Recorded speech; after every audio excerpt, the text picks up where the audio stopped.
여러분도 같이 읽겠습니다. 이사야서 53장 12절까지 한 장 전체를 읽겠습니다. 교독하겠습니다.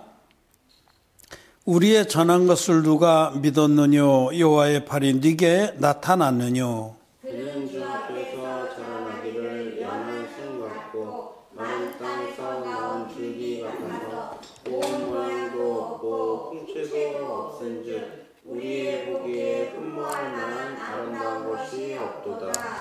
그는 멸시를 받아서 사람에게 실어 버린 바 되었으며 간고를 많이 겪었으며 질고를 아는 자라 마치 사람들에게 얼굴을 가리우고 보지 않음을 받는 자 같아서 멸시를 당하였고 우리도 그를 귀히 여기지 아니하였도다.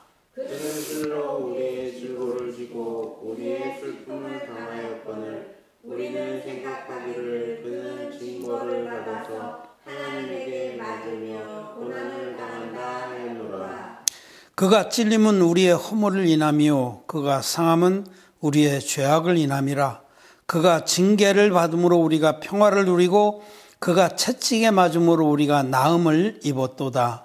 우리는 다 양 같아서 그를 행하여 각기 제 가문을 받거늘 여호와께서는 우리 무리의 죄악을 그에게 감당시키셨도다. 그가 곤욕을 당하여 괴로울 때에도 그 입을 열지 아니하였으며 마치 도수장으로 끌려가는 어린 양과 털 깎는 자 앞에 잠잠한 양같이 그 입을 열지 아니하였도다. 그가 곤욕과 신문을 당하고 끌려갔으니 그들 중에 누가 생각하기를 그가 산자의 땅에서 끊어지는 마땅히 형벌 받을 내 백성의 허물을 인하리라 하였으리요. 그는 강포를 행치 아니하였고 그 입에 괴사가 없었으나 그 무덤이 악인과 함께 되었으며 그 묘실이 부자와 함께 되었도다.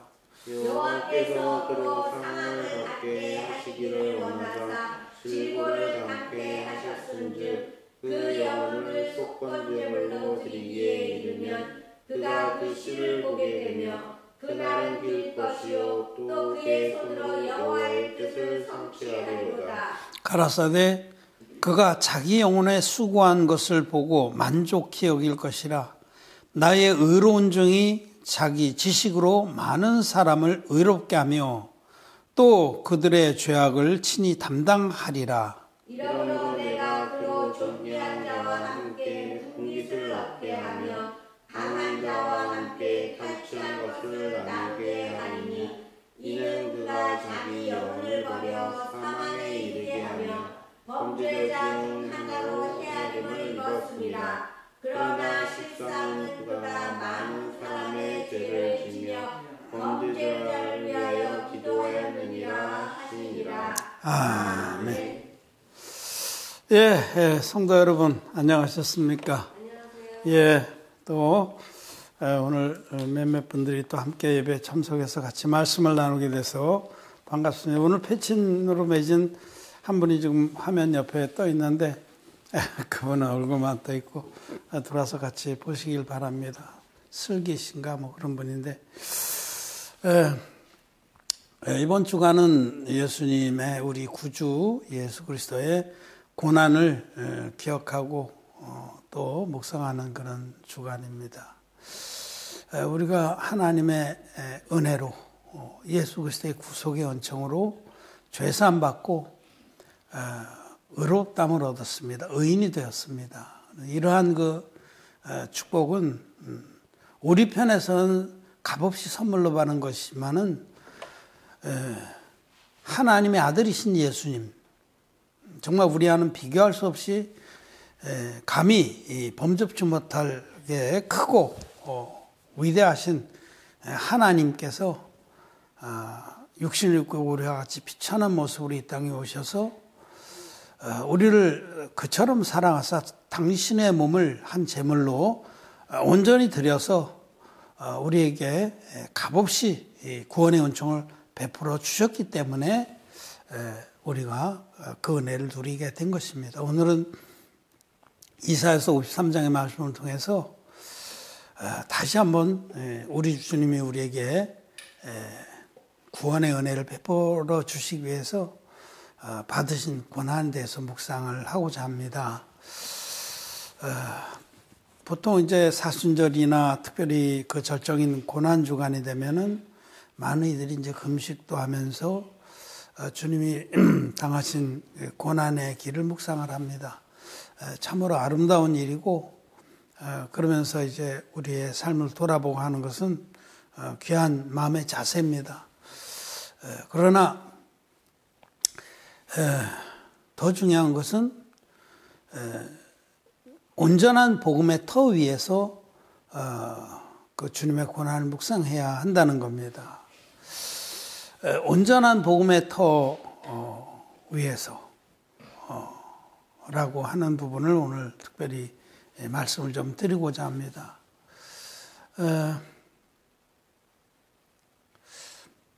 그러니까 이제 우리나라 속담에 이런 속담이 생각이 납니다. 뭐냐면 초상집 가서 3일을 울고 장례를 지내고 나서 그런데 누가 죽었느냐고 묻더라. 좀 말이 길지만은 그런 내용입니다. 초상집 가서 3일을 울고서 그 다음에서야 누가 죽었느냐고 묻더라. 근데 그럴 수가 있어요. 저는 어려서 이제 시골에 살았기 때문에 그 마을 공동체니까 저희는 면소재지지만 인구가 제법 됐죠. 초등학교도 하나 있고. 그래도 뭐 동네 사람들 다 합니다. 웬만한 분하고 다 이웃이고.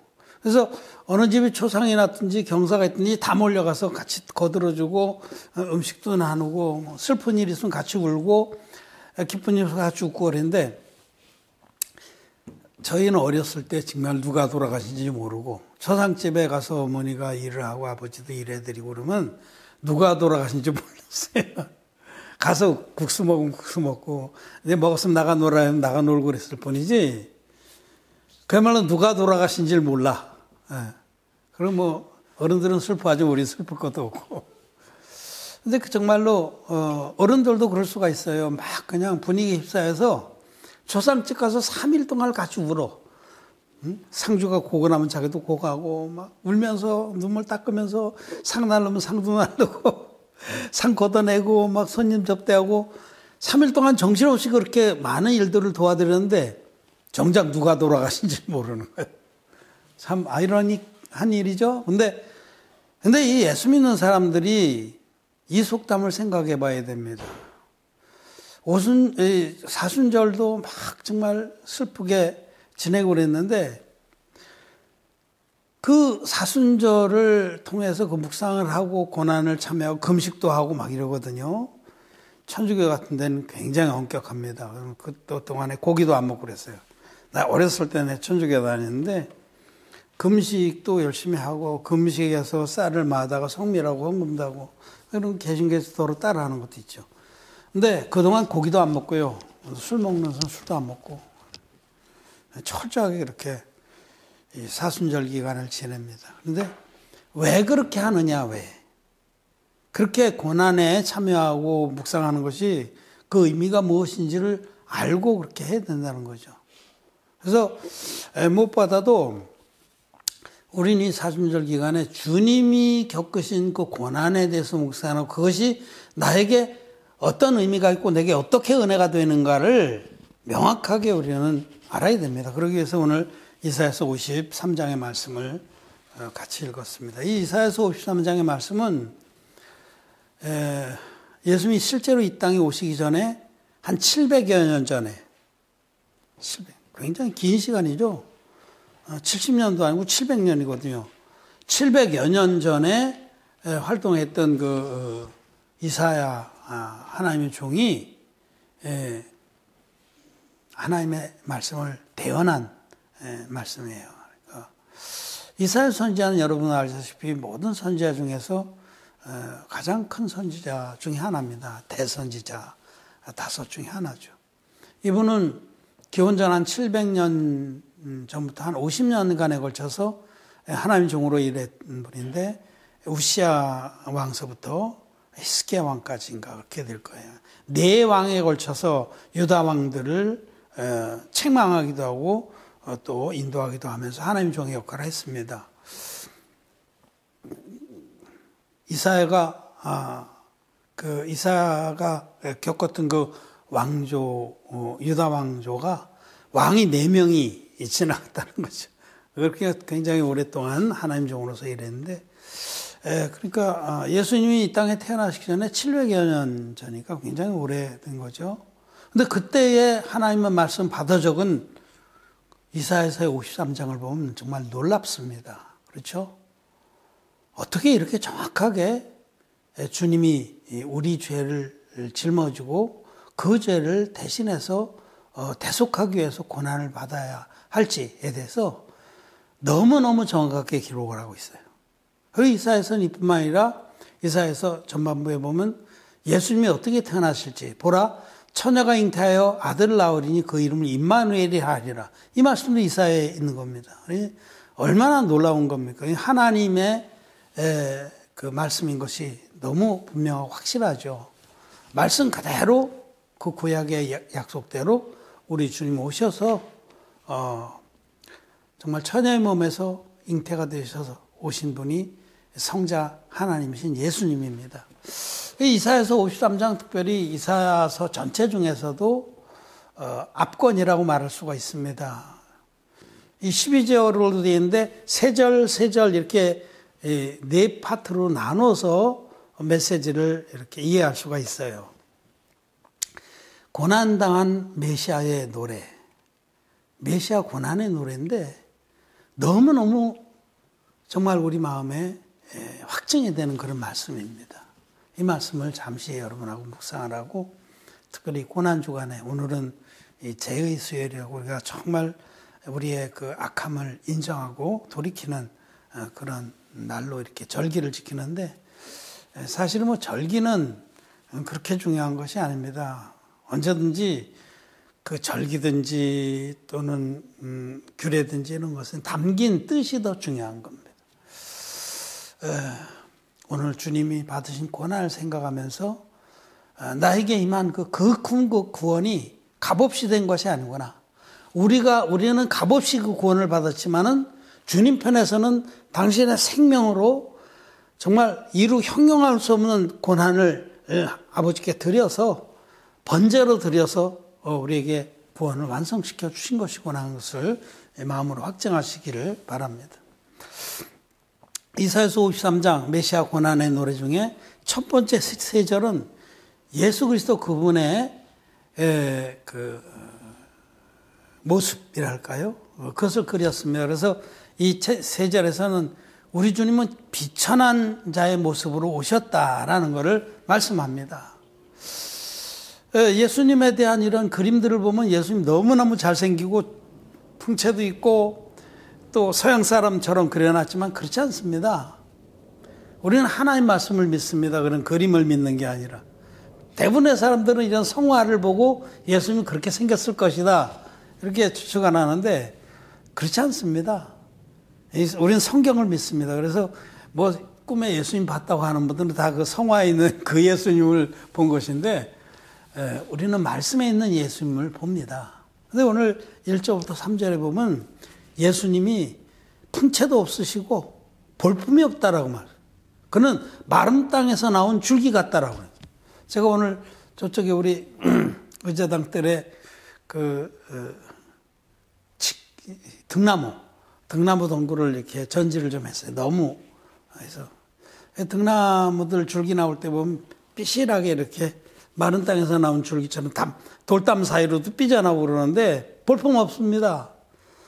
칡이라든지 이런 그런 이 동굴 풀들 이런 거 보면 마른 땅에서 나오니 그게 무슨 생기라도 있겠어요? 그러니까 성경은 기록하기를 예수님은 풍채도 없으시고 볼품도 없고 마른 땅에서 나온 줄기 같은 분이다 라고 말씀을 합니다. 즉 예수님은 그 당시에 예수님이 이 땅에 오셨을 때에 무슨 대단한 가문을 통해서 오신 분도 아니고 또 정말 모세처럼 준수하게 생긴 분도 아니고 우리 가운데 가장 비천한 모습으로 이름 없는 가문에서 눈에 띄지 않는 그런 분으로 이렇게 오셨다고 말합니다. 그분께서 그렇게 비천한 모습으로 오셔서 모든 사람의 구세주가 되주셨습니다. 정말 아무도 그분을 눈여겨 본 자가 없고 흠모할 구석도 없었다라고 말. 1절부터 3절까지 그런 말씀을 하시고 이제 4절부터 6절이 이 메시아의 노래의 피크입니다. 메시아 고난의 노래 4절부터 말씀 보면 그는 실로 우리의 질고를 지고 우리의 슬픔을 당하였거늘 우리는 생각하기를 그는 징벌을 받아서 하나님에게 맞으며 고난을 당한다 하였노라. 그가 찔림은 우리의 허물을 인하며 그가 상함은 우리의 죄악을 인함이라.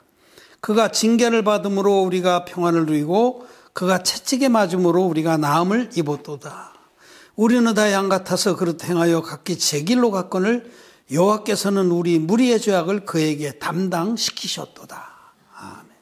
이 말씀이 메시아 고난의 노래에서 피크입니다. 예수님은 우리의 죄악과 우리의 질고, 우리의 잘못들, 허물들을 짊어지고 우리 대신에 고난을 겪으시고 매맞으시고 심지어는 창에 찔리시고 십자가에 못 박혀서 돌아가셨습니다. 주님이 한 몸으로, 당신의 한 몸으로 전 인류의 죄를 대신해서 구속의 제물이 되주셨습니다. 이것이 바로 주님께서 우리에게 베풀어 주신 그 사랑의 절정입니다. 그가 찔림은 우리의 허물을 인하며 그가 상함은 우리의 죄악을 인하며 나와 여러분들의 죄 때문에 나와 여러분들의 허물 때문에 죄와 허물 그럼 죄는 근본 우리 마음에 장착하고 태어난 것이 죄입니다. 이것이 환경을 따라서 밖으로 생각이나 말과 언어나 행동으로 쏟아져 나온 것을 허물이라고 그럽니다. 이 에베소서 2장 1절에 보면 너희 우리 죄와 허물로 죽었던 너희를 살리셨도다. 너희 허물과 죄로 허물하고 죄는 그런 겁니다. 이 속에 들어있는 것이 아예 태어날 때부터 장착하고 안에 장착이 돼서 태어난 것이 죄입니다. 우리 속에는 살인한 마음이 있습니다. 이게 우리 조상 아담으로부터 물려받은 죄입니다. 우리 속에는 탐욕이라는 죄가 있습니다. 우리 속에는 거짓말이라는 죄가 있습니다. 우리 속에는 음탕이라는 죄가 있고 간음이라는 죄가 있습니다. 이 속에 들어있어요. 근데 이게 어떤 환경을 만나면 밖으로 쏟아지는 겁니다. 생각으로 나오고 눈으로 쏟아지고 입으로도 쏟아지고 행동으로도 쏟아지고 그래서 간음을 하고 여인을 보고 음욕을 품고 그래서 예수님은 여자를 보고 음욕을 품은 자마다 이미 마음에 간음했느니라 라고 말씀을 하죠. 예. 인도의 나양 목사님이 들어오셨네요. 여러분 이 속에 있는 걸 죄라고 그러고 이 밖으로 쏟아진 거 허물이라고 그래요. 그런데 죄와 허물로 우리는 죽었던 우리를 살리셨도다 할 때 지옥 갈 수밖에 없었던 우리를 주님께서 천국에 갈 수 있도록 우리의 생명을 살려주셨다는 겁니다. 그래서 정말 우리의 허물과 죄로 죽을 수밖에 없는 우리들의 모든 그런 악한 것들을 죄와 허물을 이 6절의 말씀에 보면 우리는 다 양 같아서 그릇 행하여 각기 제 길로 갔거늘 각기 제 길로 각기 자기의 옳은 길로 자기 욕망을 따라서 뿔뿔이 흩어져서 하나님을 등지고 우리는 다 흩어져 나갔던 자들인데 여호와 하나님께서 우리 무리의 죄악을 그에게 담당시키셨도다. 이 말씀을 여러분 오늘 주목해야 됩니다. 많은 사람들이 이 말씀을 잘 알아요. 외우고 저도 거듭나기 전에도 이 말씀을 좋아하고 외웠습니다. 그런데 이 뜻을 몰랐어요. 자, 우리 무리의 죄악을 그에게 예수님에게 담당시켰다라는 이 사실을 우리는 성경에서 확인하고 확신해야 됩니다. 믿음이라는 것은 기록된 말씀을 확인하고 확신하는 겁니다. 기록된 말씀을 덮어놓고 믿는 것은 믿음 아닙니다. 말씀 안에서 기록된 말씀을 우리 무리의 죄악을 예수님이 이렇게 담당했구나 하고 확인하고 확신을 해야 됩니다. 확인. 기록된 말씀에서 하고 눈으로 확인하고 다음에 마음으로 확신하는 거예요. 확인하고 확신해야 됩니다. 자, 보세요. 그에게 담당시켰다고 할 때 이 담당이라는 건 넘겼다는 거예요. 넘겼다. 근데 구약 성경 내내 하나님은 죄를 넘기는 방법은 제물에게 안수를 해서 넘기는 거라고 말씀을 해요. 여러분 대속죄의 제사를 보세요. 히브리 달력으로 매년 7월 제10일 매년 히브리 달력으로 지금부터 한 3달 정도 이렇게 빠르죠. 그러니까 지금 달력으로 하면 10월 달이에요. 히브리력으로 제7월 제10일 대속죄일이에요. 이 대속죄일에 아론이란 대제사장이 수염소 한 마리 아사셀 염소의 머리에 대표로 그 머리에다 이렇게 안수를 해요. 이 안수라면 이때 이스라엘 백성이 지난 1년 동안 지은 모든 죄가 대제사장 아론의 어깨를 타고 이 아사셀 염소에게 넘어가는 겁니다. 담당하는 거예요. 담당. 이 죄를 담당시키는 것은 안수입니다. 이게 나양 목사님 들으시는 영어로 좀 하면은 laying on of hand라고 그래요. lay라는 건 놓는다는 건데 그 희생 염소 아사셀 수염소 머리에 대표자 아론이 그 머리에 안수함으로써 1년 죄가 단번에 다 넘어가는 겁니다. 그런데 이 구약의 이 사건을 히브리서 10장에서는 바로 이 율법에 있는 대속죄의 제사는 장차 오는 좋은 일의 그림자라고 말씀을 합니다. 대속죄의 제사가. 대속죄의 제사 똑같이 그 예고편대로 예수님이 오셨다는 얘기죠. 예수님이 오셔서 예수님이 바로 하나님의 어린 양입니다. 그 아사셀 양과 같은 거예요. 그리고 아론의 후손인 세례 요한이 예수님 머리에 안수의 형식으로 세례를 베풀었습니다. 예수님 머리에. 예수님의 머리에 세례 요한이 안수의 형식으로 세례를 베풀 때 세례 요한의 어깨를 타고 이 팔을 타고 예수님 머리에 성경책 예수님이라고 하면 인류의 모든 죄가 단번에 다 넘어간 겁니다. 이렇게 담당한 겁니다. 이게 안수입니다. 안수. 안수의 방식으로 베풀어진 예수님의 세례. 예수님께서 받으신 그 세례가 우리 무리의 죄악을 그에게 담당시킨 세례였다고 성경은 말하는 거죠. 그래서 마태복음 3장 15절에 보면 예수님이 세례요한에게 세례 받으실 때 예수님이 세례요한에게 말씀하시기를 이제 허락하라. 이제는 너는 내 머리에 손을 얹어라. 우리가 이와 같이 하여 너는 내 머리에 손을 얹고 나는 그 안수를 통해서 우리가 이와 같이 하여 모든 의를 이루는 것이 합당하니라. 이 세상의 모든 죄를 나한테 다 넘기고 이 세상에는 의가 이루어지게 하는 게 합당하다. 죄가 없게. 이것이 바로 이사야서 53장 6절의 말씀입니다.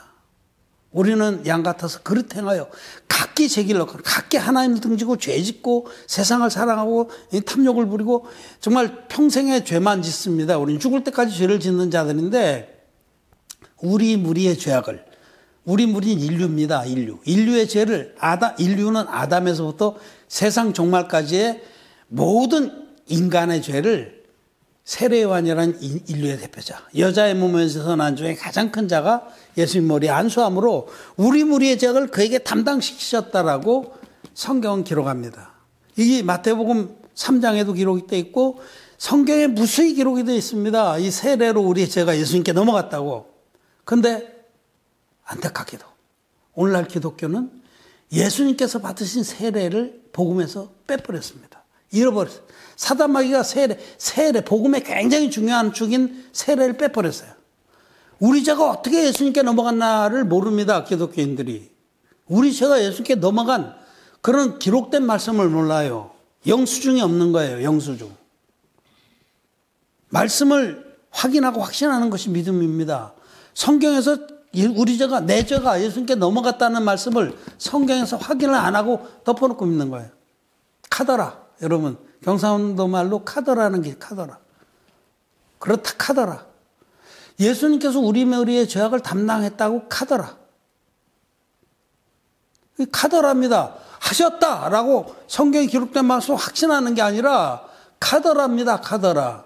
우리 무리의 죄악을 예수님께서 담당하셨다 카더라. 이 담당하셨다는 말씀이 있으니까 담당했다라고 생각이 되는 거예요. 카더라. 그런 수준이 하셨다라는 확실한 기록된 말씀 모르는 겁니다. 확실하게 기록된 말씀 마태복음 3장 15절의 말씀입니다. 3장 15절 말씀 같이 보겠습니다. 마태복음 3장 15절. 제가 말로만 또 하면 여러분들이 기억도 못해. 마태복음 3장 15절 같이 한번 읽겠습니다. 시작.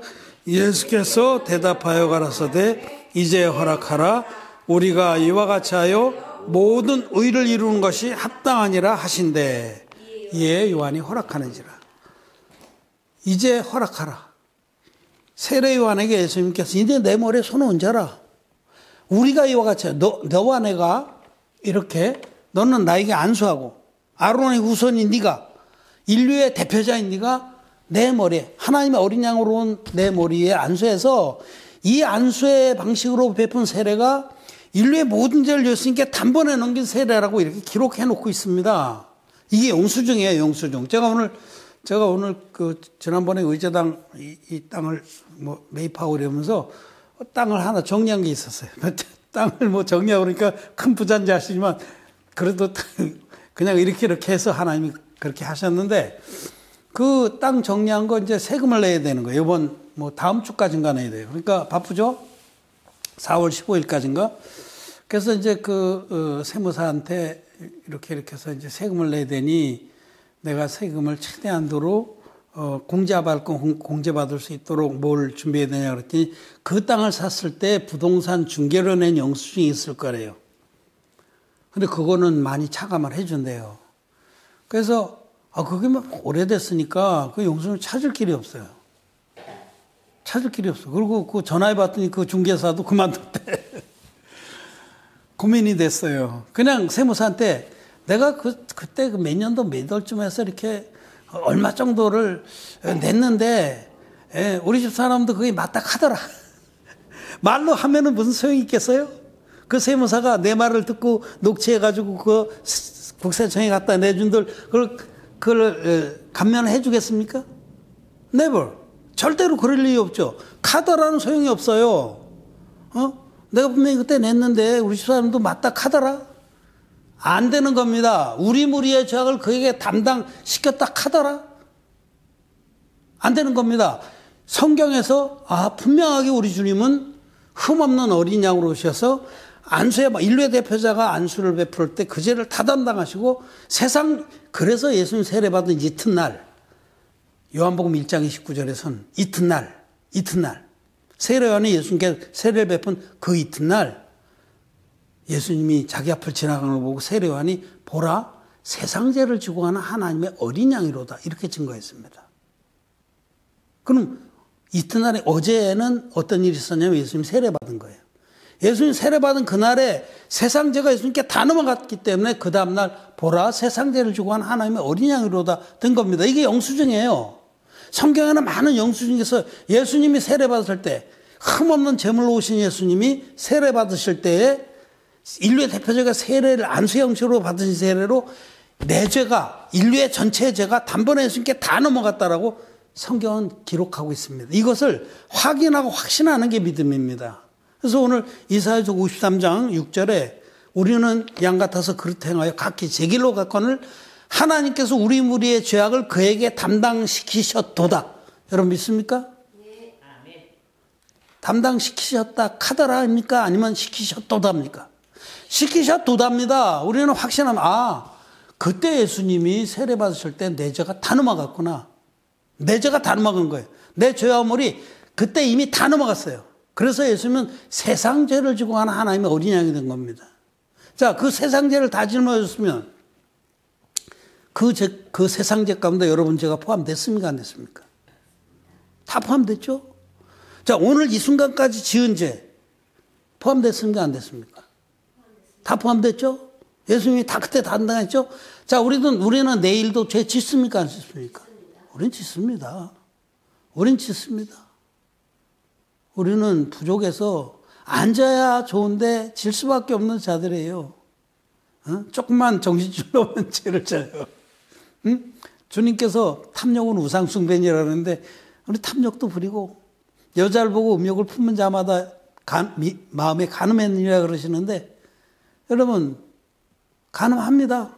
눈구녕으로 마음으로. 그죠? 내일 지을 죄 세상죄입니까? 아닙니까? 세상죄입니다. 그 죄도 예수님이 세례받을 때 넘어갔습니까? 안 넘어갔습니까? 넘어갔습니다. 우리가 죽을 때까지 지을 죄도 이미 다 넘어간 겁니다. 하나님은 전능하셔서 시간을 초월해서 일하시는 하나님이세요. 전능하셨어. 그래서 우리 무리의 죄악을 그에게 담당시킬 때 세상 죄가 다 넘어갔고 우리가 지금까지 지은 죄뿐만 아니라 앞으로 죽을 때까지 지을 죄도 예수님께 다 넘어가서 그에게 담당시키셔서 주님은 이 세상 죄를 짊어지고 십자가에 가셔서 그 모진 고난을 다 받으시고 마지막에 다 이루었다고 크게 외치시고 돌아가셨습니다. 여기 11절 말씀을 같이 한번 읽어보겠습니다. 11절 이사야서 53장 11절입니다. 가라사대 그가 자기 영혼에 수고한 것을 보고 만족해 여길 것이라. 나의 의로운 종이 자기 지식으로 많은 사람을 의롭게 하며 또 그들의 죄악을 친히 담당하리라. 하나님의 의로운 종이 예수님이 당신 영혼에 수고하는 것을 보고 크게 만족해 했습니다. 그게 뭐냐면 마지막에 외치신 그거예요. 다 이루었다고. 다 이루었다! 십자가에 달리셔서 6시간 동안 절규하시면서 피를 흘리셔서 그 피로서 세례 때, 주님 받으신 세례 때 담당하신 세상 죄를 완벽하게 깨끗하게 다 갚았다라는 겁니다. 십자가에서 마지막에 외치신 그 소리는 다 이루었다! It is finished. 영어 성경은 그렇게 되어 있어요. It is finished. 끝났다. 그 당신이 짊어진 모든 죄를 끝냈습니다. 다 돈으로 다 값을 지불해서 아무것도 책임질 것이 없게 만들어 주신 겁니다. 다 이루었다. 그래서 그때 그 외치신 그 소리는 이 말씀대로 자기 영혼에 수고한 것을 보고 만족해 올 것이라 굉장히 만족하셨어요. 다 이루었다. 아버지의 뜻을 다 이루어드렸다. 그리고 주님은 이와 같이 십자가의 피만으로 우리를 구원한 게 아닙니다. 요단강에 받으신 세례와 십자가의 피로. 그래서 사도 요한은 물과 피로 임하신 자니 곧 예수 그리스도라. 물이라는 건 요단강물에서 받으신 세례를 말해요. 피는 십자가에서 흘리신 피입니다. 예수님은 물과 피로 우리를 구원하셨습니다. 이것이 진짜 복음이 원형 복음입니다. 사도들은 이 복음을 전했어요. 증거가 있는 복음. 우리 죄가 예수님께 넘어간 증거가 있고 그 죄가 십자가에서 다 갚아진 증거가 있는 복음을 사도들은 이 복음을 전했습니다. 사도 베드로나 사도 바울이나 사도 요한이나 다 같이 The Gospel of the Water and Blood. Not only blood. 피만 있는 복음이 아니라 물과 피가 있는 복음을 전했습니다. 왜냐하면 그렇게 그 복음이라야 카더라가 안 되는 거예요. 카더라. 우리 무리의 죄악을 주님이 담당했다. 카더라가 안 되고 담당하셨다. 짊어지고 가셔서 십자가에서 다 갚아주셨다. 이 뜻이 되는 겁니다. 예수님은 이와 같이 하여 우리를 죄 없게 만들었어요. 그래서 여기 10절 말씀에서도 나의 의로운 종이 자기 지식으로, 이 자기 지식을 할 때 이 지식은 복음을 말해요. 복음. 응? 물이 온 땅을 덮은 것 같이 여호와를 아는 지식이 온 땅을 덮으려 할 때 그 지식이 복음입니다. 복음. 진리를 아는 지식이라고도 해. 성경에서. 이 진리를 아는 지식이 진리 복음. 피만의 복음이 아니라 물과 피의 복음으로 자기 지식으로 많은 사람을 의롭게 하며 이 진리의 복음을 믿는 사람은 죄가 없습니다. 의롭습니다. 죄가 없습니다. 왜냐하면 나는 부족하지만 주님이 하신 일을 완전하기 때문에 그 완전한 복음을 믿음으로 우리는 카더라가 아니라 확증하는 믿음을 갖고 있습니다. 내 죄를 이미 주님이 다 갚아놨다. 다 이루었다 하시고 다 갚았다. 그래서 주님이 하신 일 때문에 우리는 너희 죄악이 주홍 같을지라도 눈과 같이 이어질 것이요 양털같이 희게 되리라. 그렇게 된 겁니다. 이사야서의 말씀이죠. 에? 너희 죄악이 주홍 같을지라도 눈과 같이 이어질 것이요 진홍 같을지라도 양털같이 되리라. 양털같이 흰눈같이 깨끗하게 죄사함 받는 은혜는 오직 이 물과 피의 복음밖에 없습니다. 카더라의 복음이 아니라 확증된 복음, 증거가 있는 복음, 영수증 있는 복음. 제가 그 영수증을 찾았어요. 찾아서 보냈습니다. 저는 감면 받죠. 여러분은 여러분 마음에 죄가 깨끗이 없어진 영수증이 있습니까? 영수증이 없는 사람은 카더라 신자고 그걸 기독죄인이라고 그래요. 오늘날 기독교인들은 거의 죄가 있어요. 대부분 99.9%는 죄가 있어요. 기독죄인들입니다. 왜 그래요? 카더라 신앙이라. 카더라. 담당하셨다. 카더라. 소용없습니다. 담당하셨도다. 하나님 말씀에서 확인하고 확신하는 것이 그것이 믿음입니다. 무슨 천국 가서 뭘 보고 왔다. 뭐 방언이 터졌다. 개 짖는 소리 하는 겁니다. 그거는 개구리 소리 하는 거고. 그런 거 없습니다. 오직 우리의 믿음의 근거는 기록된 말씀입니다. 기록된 말씀에서 확인하고 확신하는 게 믿음입니다. 오늘 우리 이사야서 53장 말씀을 통해서 우리 주님은 이와 같이 세례로 우리 무리의 죄악을 담당하시고 십자가에서 다 이루었다 하기까지 피 흘려서 우리를 온전히 죄에서 구원하셨습니다. 이것이 이사야서 53장의 고난받은 메시아의 노래의 핵심입니다. 우리는 이 말씀을 통해서 하나님께 감사를 드리고 사도 요한은 이렇게 말합니다. 보라, 그 어떠한 사랑을 우리에게 주사 하나님 자녀라 일컬음 얻게 하셨는고 우리가 그러하도다. 우리가 그 어떠한 사랑을 받았습니까? 우리가 받은 사랑은 감당할 수 없는 사랑입니다.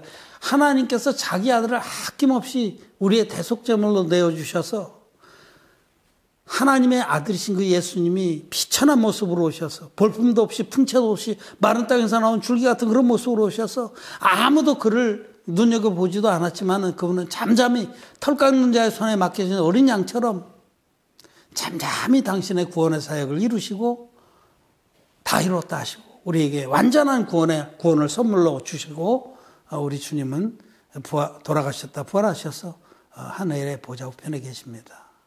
여기 말씀해 보면 그의 죽음이 악인들과 함께 되고 그의 묘실이 부자와 함께 되었다. 그 말씀도 그대로 주님은 강도 둘 사이에 돌아가셨습니다. 악인들과 함께 죽음을 맞으셨고 주님은 부자의 묘실에 묻혔습니다. 아리마대 사람 요셉이라는 부자의 묘실에 묻혀서 나중에 그 요셉도 그 묘실에 묻혔겠죠. 그러나 주님은 거기 계시지 아니하시고 셋째 날에 부활하셨습니다. 이 말씀이 정말 전율을 느낄 정도로 정확하게 우리 주님 고난받은 메시아의 그 사역과 모든 면들을 다 기록해 주고 있습니다. 우리는 하나님 말씀을 믿습니다. 무슨 고난주간이니 뭐 사순절이니 제수일이니 형식적으로 지키는 거 중요하지 않습니다. 주님이 우리에게 그 어떠한 사랑을 부어주셨는가를 우리는 알고 믿어야 되고 알고서 우리는 주님께 감사를 드려야 됩니다. 사실은 그런 것을 제대로 하는 사람은 감사로 제사 드릴 것밖에 없습니다. 감사로 제사 드린 자가 하나님 영화롭게 한다. 근데 온전하게 이게 안 된 사람은 자기가 슬퍼하면 뭐가 하나님께 무슨 인정을 받기 위해서 그냥 우거지 상을 하고 그렇게 하는데 저도 거듭나기 전에 그랬어요. 그렇지 않습니다. 우리 주님은 당신이 행하신 일을 인정하고 믿고 기뻐하는 자를 더 기뻐하십니다. 주님께서 정말 우리는 각기 양 같아서 그렇다 행하여 각기 제 길로 갔거늘 우리 무리의 죄악을 당신의 외아들인 예수님에게 뒤집어 씌워서 세례로 뒤집어 씌워서 그 아들을 심판하심으로 우리를 값없이 구원해 주신 그 어떠한 사랑을 받은 우리는 주님의 사랑을 잊을 수가 없습니다. 그래서 사도 바울도 그 어떠한 자도 높음이나 기쁨이나 어떠한 자도 예수 그리스도 안에 나타난 하나님의 사랑에서 우리를 끊을 수가 없다고 말하는 거죠. 그 사랑을 입은 사람은 주님이 어떠한 희생을 치르고 고난을 겪으면서 우리에게 완전한 구원을 주셨는지를 아는 사람은 우리 주님을 절대로 잊을 수가 없고 배반할 수가 없는 겁니다. 우리 무리의 죄악을 담당하신 예수 그리스도께 감사와 찬양을 드립니다. 여러분들도 물과 피로 우리를 구원하신 주님을 감사하고 찬양하는 주간이 되길 바라고 고난주간이라서 쉴 데 없이 그냥 찔찔 짜고 죄가 있는 사람은 이번 기회에 막 울고 회개하고 그러는데 죄가 없는 사람은 주님만을 찬양합니다. 주님이 받으신 고난을 묵상하면서 우리에게 임한 그 구원이 얼마나 크고 아름답고 정말 주님의 큰 희생으로 우리가 얻은 것인지를 우리는 마음으로 감사하면서 이 주간을 지내시고 부활절 날에 우리가 큰 기쁨으로 또 부활절 예배를 드리기를 바랍니다. 금요일 날 또 뵙겠습니다. 말씀을 마쳤습니다.